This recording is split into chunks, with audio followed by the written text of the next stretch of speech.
d'égale distinction. Dans le cabaret où se tient notre scène, font un nouvel éclat de leur antique charme. Les ongles rouges caressent les mains innocentes. Or, dans le sein fatal de ces trois femmes, une enfant, moi, prend vie sous la mauvaise étoile.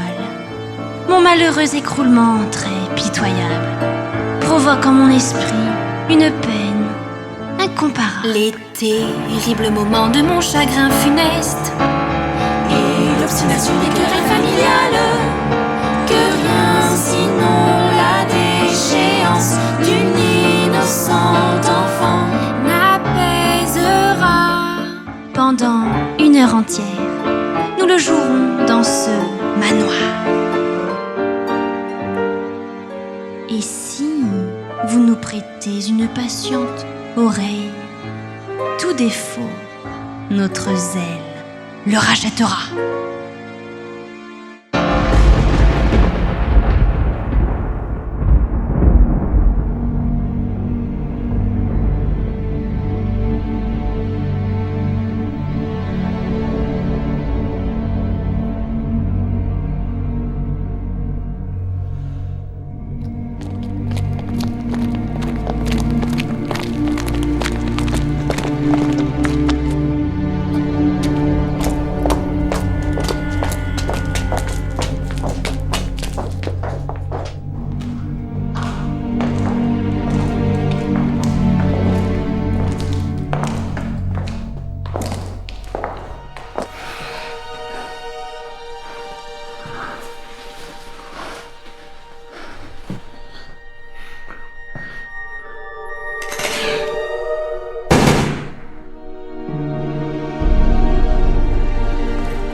Attendez-moi là, et veillez à ce que surtout personne ne sorte de la propriété.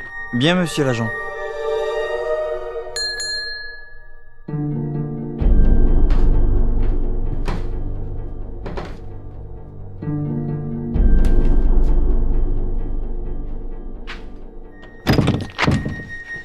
Bonsoir mademoiselle, désolé de vous déranger une heure si tardive, mais j'aimerais m'entretenir avec vous un instant.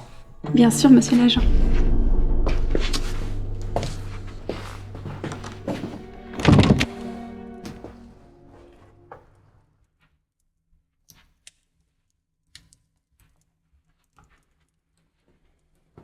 Notre cher père, quand il était enfant. Le seul homme auquel je vouais du respect. Prenez place, je vous en prie. Il vient de se passer quelque chose de grave au village. Un meurtre a été commis. C'est monsieur Brosse. Monsieur Brosse a commis un meurtre?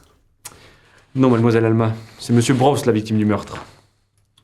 Votre sœur est-elle là? Oui, naturellement. Je vous prie d'avoir un peu de patience. Il est de mon devoir d'interroger tous les habitants du village, au cas où l'un d'entre vous puisse être en mesure de témoigner. Ce qui est tout à fait normal. Alors, j'aimerais savoir quelles étaient vos occupations durant la journée, qui avez-vous vu, et surtout, qu'avez-vous fait cette soirée? J'étais à une partie de bridge chez la comtesse du Barry.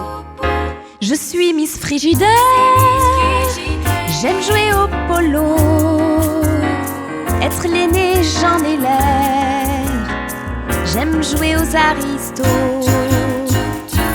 Mes nombreuses passions, toutes bien sûr culturelles, illuminent mon renom de fier intellectuel. Je suis partie de bonne heure ce matin au village voisin. Le soleil se levait à peine, je n'y voyais presque rien. Les invités m'attendaient quand je suis arrivée. Oh, cher comte, votre costume est magnifique. Oh, ce baise-main très cher, tout de même.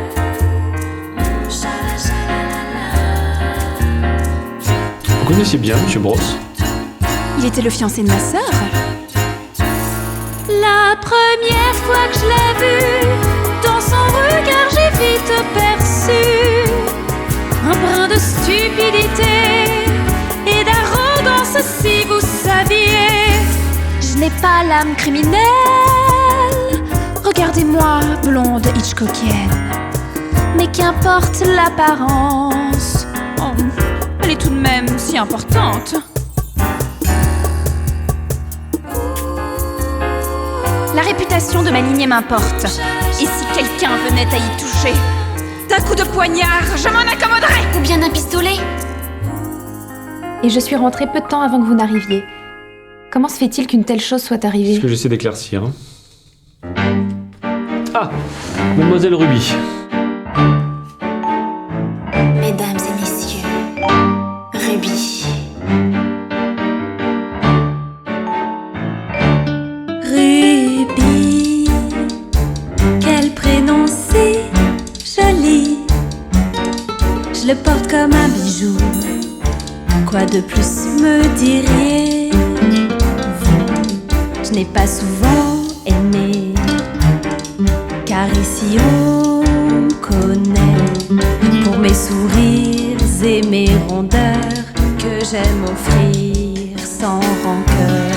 Un soir de juin, au mariage d'un voisin, mon regard croisa celui d'un avocat. Il m'ignorait, me négligeait, jamais mon charme n'avait fait aussi peu d'effet. Les heures furent longues, puis il succomba à la sincérité de mes ébats.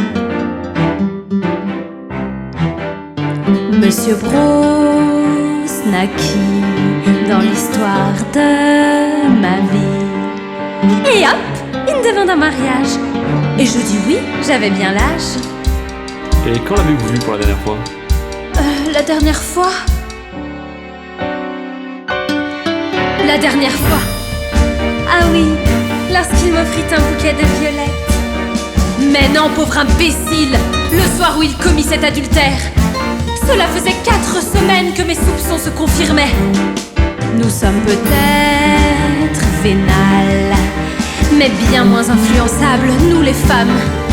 L'épicière du coin, vous rendez-vous compte de mon chagrin? Je l'ai tué, et pour cause, si c'était à refaire, je recommencerais. Je lui avais pourtant bien dit de ne pas s'aventurer le soir. Tard.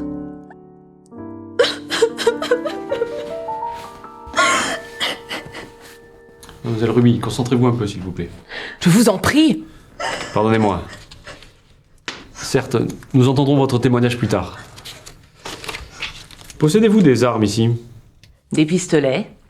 Enfin, André, n'essaie pas d'effrayer monsieur l'agent. Seulement pour nous protéger.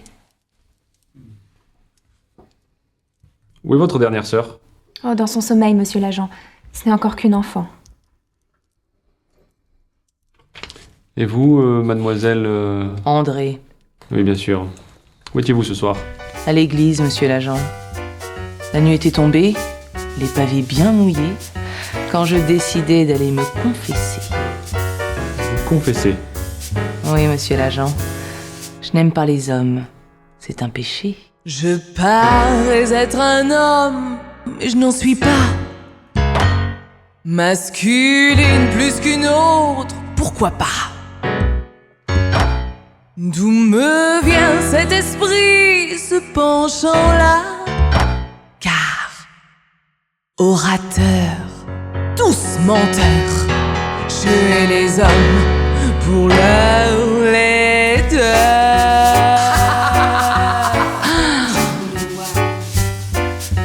Voyez-vous donc ce soir l'exemple même du sauvage. Fatigué, Monsieur Brass se laissa aller. Ils disent qu'ils aiment pour la coucherie. Ils offrent des bijoux, oh, quelle fantaisie. Mes sœurs, je regarde les couples, quelle chose infâme. Si vous voulez me croire, regardez-moi. Je suis sourde, je suis lasse, je hais leur rire, c'est leur voix grave.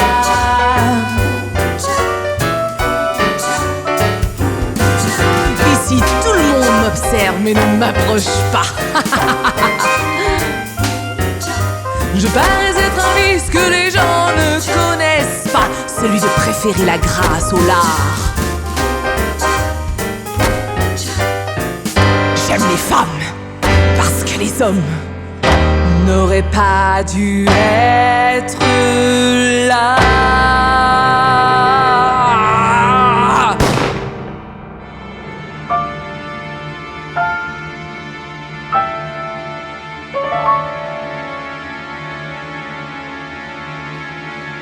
Quatre curieuses femmes de sombre distinction dansent du cachot où l'on purge notre peine.